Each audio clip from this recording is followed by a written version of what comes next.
இயேசுவின் ஜெப கோபுரம் ஊழியங்கள் வழங்கும்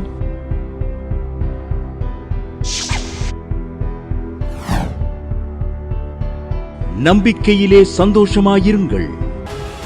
தனஸ்ரீ என்கிறவங்க பரமக்குடியிலிருந்து எழுதியிருக்காங்க. அவங்களுக்கு HP 7 தான் இருந்துச்சான்.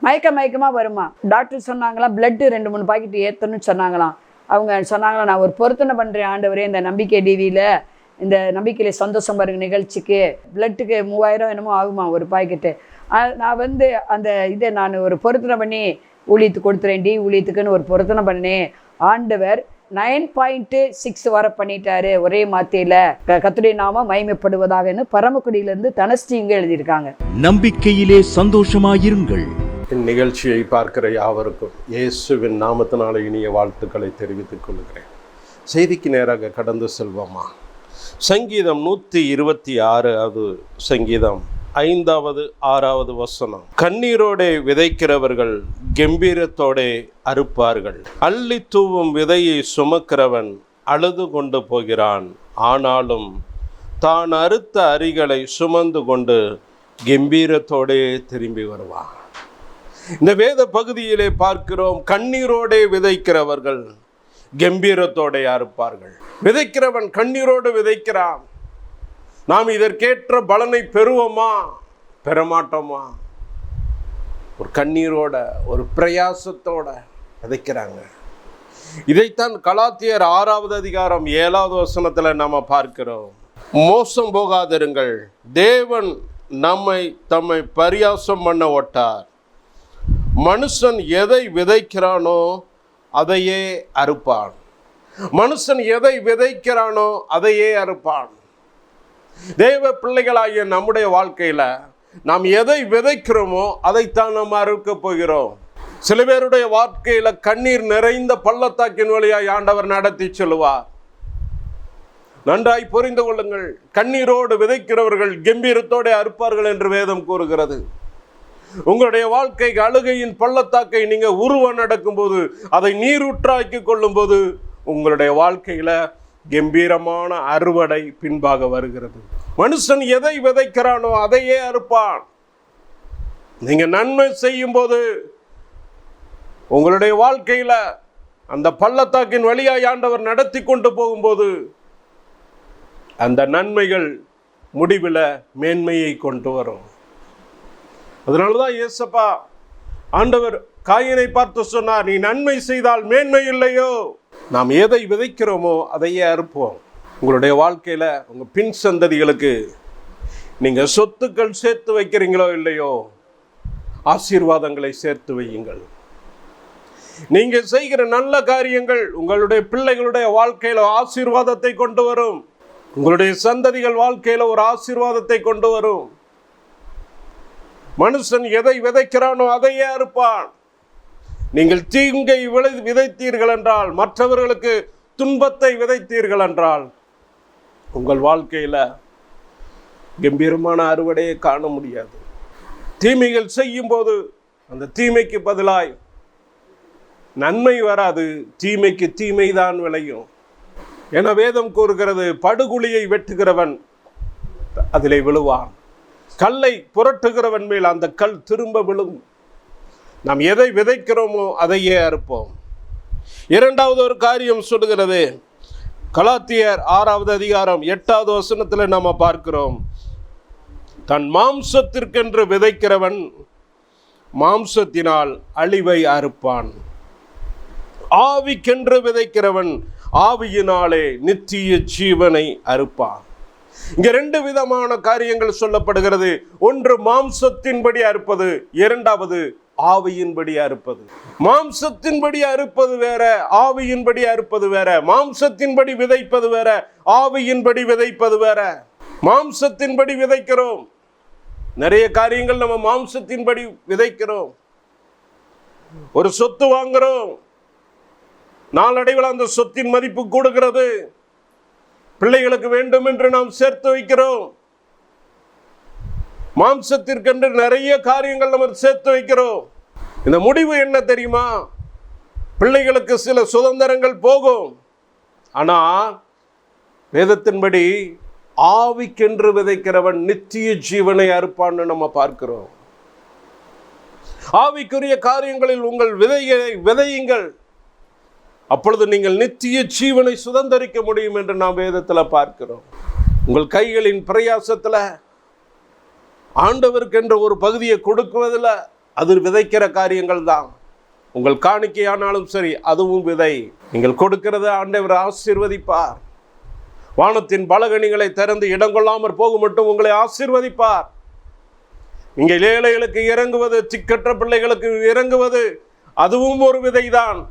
அந்த விதைக்கேற்ற பலனை ஆண்டவர் உங்கள் வாழ்க்கையில கம்பீர அறுவடையாய் ஆண்டவர் கட்டளையிடுவார். உங்களுடைய வாழ்க்கையில் ஆசீர்வாதத்தின் நன்மைகளை விதையுங்கள். நன்மைகளை விதைக்கும் போதுதான் நன்மைகளை நீங்கள் சுதந்தரிக்க முடியும். அதனாலதான் வேதம் கூறுகிறது, மனுஷன் எதை விதைக்கிறானோ அதையே அறுப்பான்.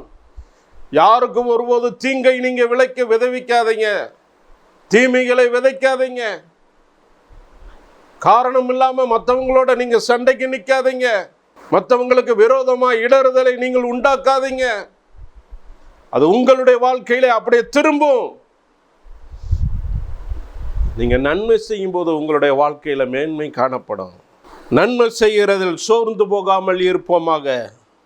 நாம் தளர்ந்து போகாதிருந்தால் ஏற்ற காலத்திலே அறுப்போம். அதனால நம்ம நன்மை செய்ய கடவோம். விசுவாச குடும்பத்தார்களுக்கு நன்மை செய்வோம். ஆண்டவரை நம்பி இருக்கிற பிள்ளைகளுக்கு நன்மை செய்வோம். இந்த நன்மை செய்கிறது ஒவ்வொன்றும் ஆண்டவருடைய கணக்கில் ஏற்றுக்கிறார். நம்முடைய கணக்கில் அவர்கள் கம்பீரமாய் அறுவடை செய்வாங்க. நன்றாய் கவனிங்க. அது மாத்திரம் இல்லாமல் அதே கலாத்தியர் 6வது அதிகாரம் 9வது வசனத்தில் நாம் பார்க்கிறோம், நன்மை செய்கிறதில் சோர்ந்து போகாமல் இருப்போமாக. நாம் தளர்ந்து போகாதிருந்தால். தளர்ந்து போகக்கூடாது. நிறைய காரியங்களை நம்ம தளர்ந்து போகிறோம்.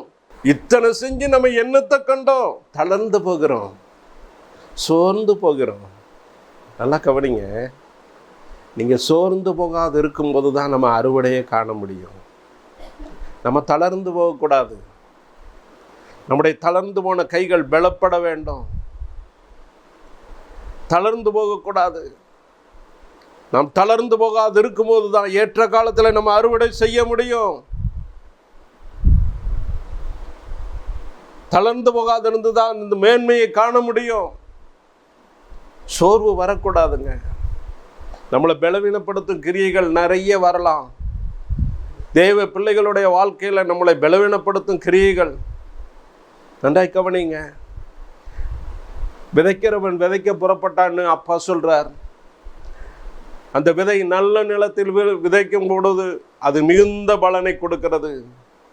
முள்ளுள்ள இடங்களில் விதைக்கும் போது அது முள்ளு நெருக்கி போடுகிறது. விதை என்பது தேவனுடைய வசனமாய் காணப்படுகிறது. ஆண்டவருடைய வசனம் என்பது ஒரு விதை. இந்த விதையை உங்க குடும்பத்தில் உங்க பிள்ளைகள் மத்தியில் நீங்க விதைக்க ஆரம்பிங்க. பிள்ளைகளை கூப்பிட்டு நீங்க சொல்லுங்க, எப்பா வேதத்தின்படி நீ செய்யறது தப்பு, இதுதான் கரெக்டு அப்படின்னு சொல்லி வேதத்தில் உள்ள ரகசியங்களை நீங்க பிள்ளைகளுடைய வாழ்க்கையில சொல்லி கொடுங்க. நம்ம பிள்ளைகளுக்கு முன்மாதிரியாக இருக்கணும். என்னுடைய வாழ்க்கையில நடந்த ஒரு சம்பவம் அதுதான். உங்கள் மத்தியில ஆண்டவருடைய வார்த்தையை கூறிக்கொண்டு இருக்கிறேன்னா இதற்கு காரணம் என் தகப்பனாருடைய கண்ணீர். என் தகப்பனாருடைய கண்ணீர் தான் என்னுடைய வாழ்க்கையை மாற்றினது. நீங்க பிள்ளைகளுக்காக அழுது ஆண்டவருடைய பாதத்தில் காத்திருக்கணும். உங்களுடைய கண்ணீரை உங்க பிள்ளைகள் பார்க்கணும். நன்றாய் கவனிங்க. நான் சிறுவயதாக இருக்கும்போது எங்க அப்பாவுக்கு பிரியமில்லாத ஒரு காரியத்தில் நான் ஈடுபட்டேன். ரசிகர் மன்றம் ஒன்று ஆரம்பித்தேன். அதில் நான் ஒரு தலைவனாய் இருந்து நான் செயல்பட ஆரம்பித்தேன். என்னுடைய வாழ்க்கை ஒரு துன்மார்க்க வாழ்க்கையாய் காணப்பட்டது. என் தகப்பனார் ஒன்றுமே சொல்லவில்லை. குடும்ப ஜெபம், முழங்காலை நின்றார், கண்ணீர் விட்டு அழுது ஜெபித்தார். அப்பா, என்னுடைய மகனை இதற்காகவா நான் பெற்றெடுத்தேன்?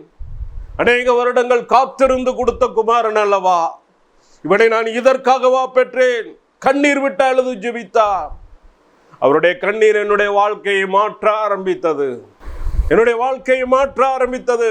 எல்லா கெட்ட நண்பர்களையும் விட்டு வெளியே வந்தேன். நன்றாய் கவனிங்க. உங்களுடைய கண்ணீர் உங்கள் பிள்ளையுடைய வாழ்க்கையை மாற்றும். முழங்காலில் நின்று நீங்கள் அழுது ஜெபிக்கிற காரியங்கள் உங்களுடைய பிள்ளைகளுடைய வாழ்க்கையை மாற்றும். அதனால தான் இயேசப்பா சிலுவை சுமந்து கொண்டு போகும்போது ஸ்திரீகள் பின்பாக நின்று அழுது கொண்டே இருக்கிறார்கள். அவருடைய வேதனைகளை பார்த்து கண்ணீர் விட்டு அழுகிறார்கள். அப்பொழுதுதான் இயேசப்பா சொல்றார், எனக்காக நீங்க அழ வேண்டாப்பா, உங்களுக்காகவும் உங்கள் பிள்ளைகளுக்காகவும் நீங்கள் அழுங்கள். உங்களுக்காகவும் உங்கள் பிள்ளைகளுக்காகவும் நீங்கள் அழுங்கள். தேவ பிள்ளைகளாகிய நம்முடைய வாழ்க்கையில் ஆண்டவர் பேசுகிற காரியம் அதுதான். உங்க பிள்ளைகளுக்காக நீங்கள் கருத்தாய் தேவனுடைய பாதத்தில் அழுது ஜெபிக்கும் போது நீங்கள் கம்பீரமான அறுவடையை உங்க பிள்ளைகளுடைய வாழ்க்கையில காண முடியும். பிள்ளைகளுக்காக நீங்க கண்ணீர் விடுங்கள் ஆண்டவர் சமூகத்தில். ஆண்டவரே, நீர் பிள்ளையை கொடுத்தீர், இந்த நோக்கத்திற்காகவா? அவனுடைய தரிசனம், உம்முடைய தரிசனம் அவனுடைய வாழ்க்கையில நிறைவேறணுமே. உங்கள் கண்ணீர் நிறைந்த ஜெபம் பிள்ளையினுடைய துன்மார்க்க வாழ்க்கையை மாற்றும். உங்கள் பிள்ளைகளுடைய வாழ்க்கையை செழிக்க பண்ணும். நன்றாய் கவனிங்க. கண்ணீரோடு விதைக்கிறவன் கம்பீரமாய் அறுப்பான். நம்ம பார்க்கிறோம். நீங்கள் சிந்தும் ஒவ்வொரு கண்ணீர் சொட்டும் ஒரு விதையாய் மாறும். பிள்ளைகளுடைய இருதயத்தில் அது பதிய ஆரம்பிக்கும்.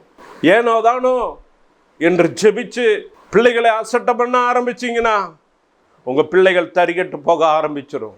நன்றாய் கவனிங்க. நம்முடைய வாழ்க்கையில் ஒரு கம்பீரமான அறுவடையை பார்க்கணும். பிள்ளைகளுடைய வாழ்க்கை சந்தோஷமாக இருக்கணும். இதை நாம் பார்க்கணும். இன்று முதல் தேவனுடைய பாதத்தில் அமர்ந்து கேளுங்க. பிள்ளைகளுக்கு நம்ம முன்மாதிரியாய் காணப்படணும். நம்ம எப்படி இருக்கோமோ அப்படி தாங்க பிள்ளைகளுடைய வாழ்க்கையை மாறும். நீங்க துன்மார்க்கமா நடந்தீங்கன்னா பிள்ளைகளுக்கு முன்பாக மதுபானம் பண்ணி அசுத்தமான காரியங்களில் ஈடுபட்டீங்கன்னா பிள்ளை எப்படி உங்க வார்த்தையை கேட்கும்? கணவனும் மனைவியும் சண்டை போட்டு கொண்டிருந்தீங்கன்னா பிள்ளைங்க உங்க வார்த்தையை எப்படி கேட்கும்? நன்றாய் கவனிங்க. தேவ பிள்ளைகளுடைய வாழ்க்கையில இந்த மாதிரி காரியங்கள்லாம் நடக்கக்கூடாது. பிள்ளைகள் பெற்றோருக்கு கீழ்ப்படியணும். அதற்கு நாம் என்ன செய்யணும்? பெற்றோராகிய நம்ம பிள்ளைகளுக்கு முன்மாதிரியாய் காணப்படணும். நம்ம எதை விதைக்கிறோமோ அதையே அறுப்போம். செபிக்கும்படி கண்களை மூடும். தகப்பனையே, உங்களுக்கு நன்றி சுவாமி. இந்த வார்த்தையின்படி, இந்த வேத வசனத்தின்படி நீங்க எங்களோடு பேசுனீங்கப்பா. இந்த வேளையிலும் கூட சுவாமி, யார் யார் குடும்பத்தில் பிள்ளைகளுடைய வாழ்க்கையில் ஒரு தடுமாற்றங்கள் காணப்படுகிறதோ, பிள்ளைகளுடைய வாழ்க்கையில் உமக்கு பிரியமில்லாத காரியங்கள், துன்மார்க்க காரியங்கள் காணப்படுகிறதோ, மனமிறங்குங்கப்பா. அப்பா, உமக்கு நன்றி சுவாமி.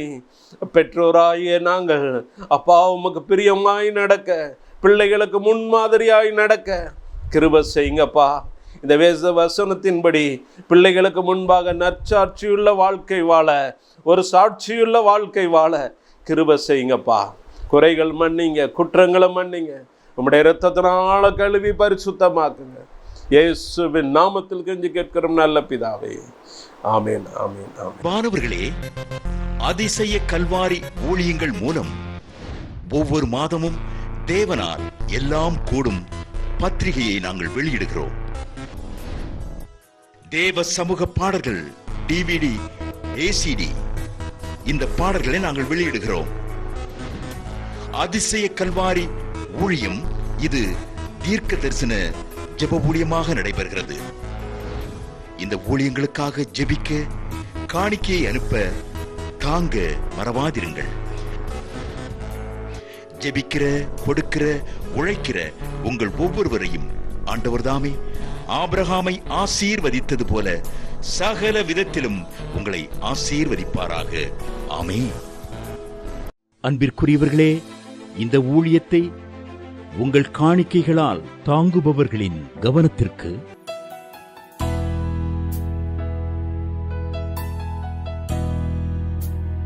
ஜிபே மூலமாகவும் நீங்கள் தாங்கும்படி உங்களை பட்சமாய் கேட்டுக்கொள்கிறோம். எங்களுடைய ஜிபே எண்ணானது 9443308550.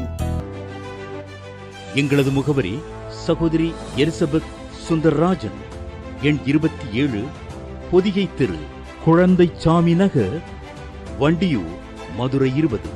செல்போன் எண்கள் 9487177777 6595328172 மற்றும் 9443930850.